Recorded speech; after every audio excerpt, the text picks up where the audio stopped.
ನಮಸ್ತೆ ಎಲ್ಲರಿಗೂ. ಇವತ್ತು ನಾನು ಮಾಡ್ತಾ ಇದ್ದೀನಿ ಬೋಂಡಾ ಸೂಪು.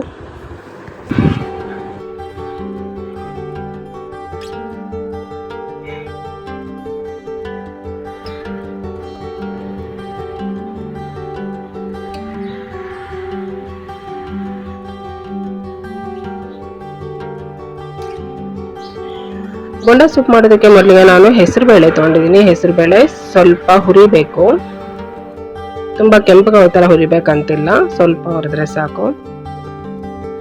ಹುರಿದಿರೋ ಹೆಸರು ಬೇಳೆನ ತೊಳೆದ್ಬಿಟ್ಟು ನಾನು ಕುಕ್ಕರಿಗೆ ಹಾಕ್ತಾ ಇದ್ದೀನಿ.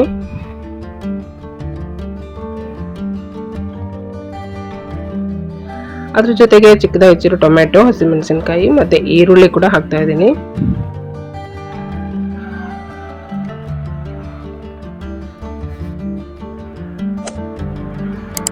ಮತ್ತೆ ಸ್ವಲ್ಪ ಅರಿಶಿನ ಹಾಕಿ ಹೆಸರು ಬೇಳೆ ಬೇಯುವಷ್ಟು ನೀರು ಹಾಕ್ಬಿಟ್ಟು ಕುಕ್ಕರ್ನ ಮುಚ್ಚಳ ಮುಚ್ಚಿ 1 ವಿಜಲ್ ಆದರೆ ಸಾಕು. ಹೆಸರು ಬೇಳೆ ಬೇಗ ಬೇಯುತ್ತೆ, ಹಂಗಾಗಿ 1 ವಿಜಲ್ ಆದರೆ ಸಾಕು.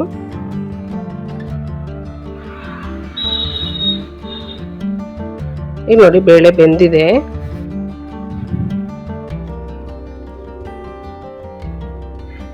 ಚೆನ್ನಾಗಿ ಮೆತ್ತಗೆ ಬೆಂದಿದೆ. ಸೌಟಲ್ಲಿನೇ ಈ ರೀತಿ ಸರಿಯಾಗಿ ಮಿಕ್ಸ್ ಮಾಡಿಕೊಂಡ್ರೆ ಸಾಕು.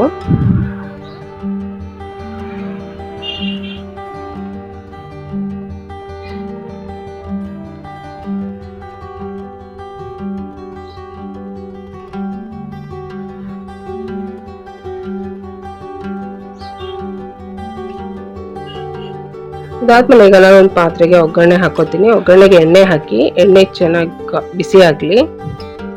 ಎಣ್ಣೆ ಬಿಸಿ ಆದಮೇಲೆ ಸಾಸಿವೆ ಹಾಕಿ, ಸಾಸಿವೆ ಸಿಡಿಬೇಕು. ಸಿಡಿದಾದ್ಮೇಲೆ ಸ್ವಲ್ಪ ಜೀರಿಗೆ ಹಾಕಿ ಕರಿಬೇವಿನ ಸೊಪ್ಪು ಹಾಕ್ತಾ ಇದ್ದೀನಿ. ಆಮೇಲೆ ಸ್ವಲ್ಪ ಹಿಂಗು ಹಾಕ್ತಾ ಇದ್ದೀನಿ. ಇಷ್ಟು ಹಾಕಿದ್ಮೇಲೆ ಒಗ್ಗರಣೆ ಆಗುತ್ತೆ. ಇದಕ್ಕೆ ನಾನು ಬೇಯಿಸಿಟ್ಟಿರುವಂಥ ಹೆಸರು ಬೇಳೆನ ಮಿಕ್ಸ್ ಮಾಡ್ತೀನಿ.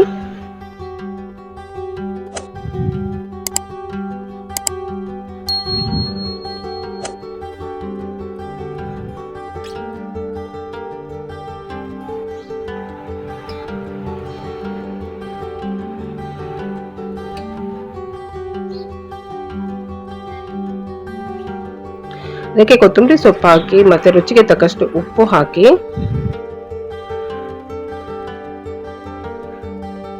ಸೂಪು ತೆಳುವಾಗಿದ್ದರೆ ಚೆನ್ನಾಗಿರುತ್ತೆ. ಹಂಗಾಗಿ ಅದಕ್ಕೆ ಎಷ್ಟು ಬೇಕಾಗುತ್ತೋ ನೋಡಿ ನೀರು ಹಾಕೋಬೇಕಾಗತ್ತೆ. ನೋಡಿ ಈ ರೀತಿ ಇರಬೇಕು. ಈಗ ಇದು ಒಂದು ಕುದಿ ಬರಬೇಕು. ಒಂದು ಕುದಿ ಬಂದರೆ ಸಾಕು, ತುಂಬ ಬೇಯಿಸೋದೇನು ಬೇಡ.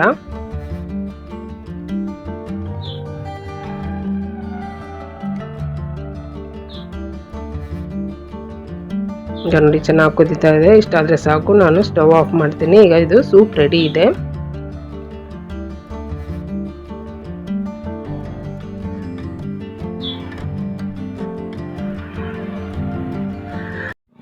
ಇದು ನೋಡಿ ಉದ್ದಿನ ಬೇಳೆ ನಾನು ಒಂದು 4 ಗಂಟೆ ನೆನೆಸಿದ್ದೀನಿ. ನಿಮಗೆ ಟೈಮ್ ಇಲ್ಲ ಅಂದರೆ 2 ಗಂಟೆ ನೆನೆಸಿದ್ರು ಸಾಕಾಗುತ್ತೆ. 2 ಅಥವಾ 2ರಿಂದ 3 ಗಂಟೆ ತನಕ ನೆನೆಸಿದ್ರೆ ಸಾಕಾಗುತ್ತೆ. ಇದನ್ನು ನಾನು ಮಿಕ್ಸಿ ಜಾರ್ಗೆ ಹಾಕಿ ಮಿಕ್ಸಿ ಮಾಡ್ಕೊತೀನಿ. ನೈಸಾಗಿ ಮಿಕ್ಸಿ ಮಾಡಬೇಕು. ನೋಡಿ ನಾನು ನೈಸಾಗಿ ಮಿಕ್ಸಿ ಮಾಡಿದ್ದೀನಿ. ಸ್ವಲ್ಪ ನೀರು ಹಾಕಿ ಮಿಕ್ಸಿ ಮಾಡಿ, ಸ್ವಲ್ಪ ತೆಳು ಇದ್ರೂ ನಡೆಯುತ್ತೆ. ಯಾಕಂದರೆ ನಾವು ಬೋಂಡಾ ಮಾಡ್ತಾ ಇದ್ದೀವಿ, ರೌಂಡ್ ಬೋಂಡಾ. ವಡೆ ಮಾಡ್ತಾ ಇಲ್ಲ. ವಡೆ ಆದರೆ ವಡೆಗೆ ಶೇಪ್ ಕೊಡೋದಕ್ಕೆ ಹಿಟ್ಟು ಗಟ್ಟಿಯಾಗಿ ರುಬ್ಬೇಕಾಗುತ್ತೆ. ಬೋಂಡಾ ಮಾಡೋದಕ್ಕೆ ಸ್ವಲ್ಪ ತೆಳು ಇದ್ರೂ ನಡೆಯುತ್ತೆ. ಇದಕ್ಕೆ ಚಿಕ್ಕದಾಗಿ ಹೆಚ್ಚಿರುವಂಥ ಕೊಬ್ಬರಿ, ಕರಿಬೇವಿನ ಸೊಪ್ಪು, ಕೊತ್ತಂಬರಿ ಸೊಪ್ಪು ಮತ್ತು ಹಸಿ ಶುಂಠಿ ಇಷ್ಟನ್ನು ಚಿಕ್ಕದಾಗಿ ಹೆಚ್ಚಿಬಿಟ್ಟು ರುಬ್ಬಿರುವಂಥ ಉದ್ದಿನ ಬೇಳೆಗೆ ಹಾಕ್ತಾ ಇದ್ದೀನಿ. ಮತ್ತು ರುಚಿಗೆ ತಕ್ಕಷ್ಟು ಉಪ್ಪು. ನಾನು ಕಾಳು ಮೆಣಸಿನ ಪುಡಿ ಹಾಕ್ತಾ ಇದ್ದೀನಿ. ಯಾಕಂದರೆ ನನಗೆ ಬಾಯಿಗೆ ಕಾಳು ಮೆಣಸು ಸಿಗೋದು ಇಷ್ಟ ಇಲ್ಲ. ಅದಕ್ಕೆ ನೀವು ಬೇಕಿದ್ರೆ ಸ್ವಲ್ಪ ದಪ್ಪಕ್ಕೆ ಕುಟ್ಟಿ ಹಾಕ್ಬೋದು ಕಾಳು ಮೆಣಸು. ಈಗ ಇದನ್ನ ಸರಿಯಾಗಿ ಕಲಿಸ್ಬೇಕು, ಚೆನ್ನಾಗಿ ಕಲಿಸ್ಕೋಬೇಕು.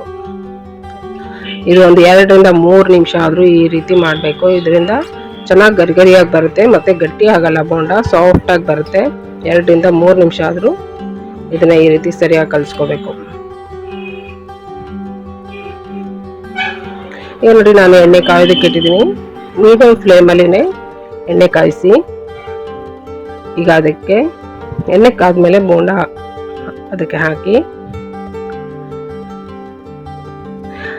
ಯಾವುದೇ ಬೋಂಡ ಬಜ್ಜಿ ಮಾಡುವಾಗ ಯಾವಾಗಲೂ ಒಂದೇ ಥರ ಉರಿ ಇಟ್ಕೊಂಡು ಫ್ರೈ ಮಾಡಿದ್ರೆ ಎಣ್ಣೆ ಜಾಸ್ತಿ ಎಳೆಯೋದಿಲ್ಲ. ನಾನು ಶುರುವಿಂದ ಕೊನೆವರೆಗೂ ಮೀಡಿಯಂ ಫ್ಲೇಮಲ್ಲಿನೇ ಬೋಂಡ ಫ್ರೈ ಮಾಡ್ತೀನಿ. ಈ ರೀತಿ ಮಾಡೋದ್ರಿಂದ ಎಣ್ಣೆ ಜಾಸ್ತಿ ಎಳೆಯೋದಿಲ್ಲ. ತುಂಬ ಕಮ್ಮಿ ಎಣ್ಣೆಯಲ್ಲಿ ಬೋಂಡ ಮಾಡ್ಬೋದು.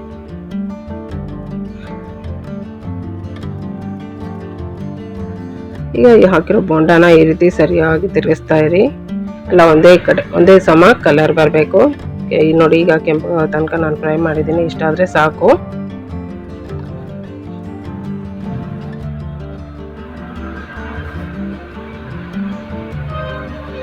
ಇಷ್ಟಾದ್ಮೇಲೆ ನಾನು ತೆಗೆದಿಟ್ಕೊಳ್ತೀನಿ. ಇದೇ ರೀತಿ ಅಷ್ಟು ಬೋಂಡನು ನಾನು ಮಾಡಿ ಇಟ್ಕೊಳ್ತೀನಿ.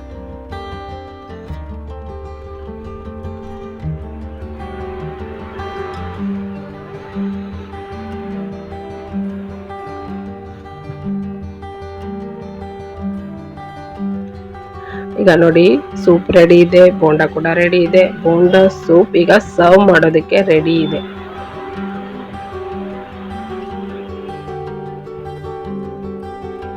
ಬಿಸಿ ಬಿಸಿಯಾಗಿ ಸರ್ವ್ ಮಾಡಿ ಬೋಂಡ ಸೂಪ್ ತುಂಬ ಚೆನ್ನಾಗಾಗುತ್ತೆ. ಮನೆಯಲ್ಲಿನೇ ಮಾಡ್ಕೊಂಡು ತಿಂದು ನೋಡಿ.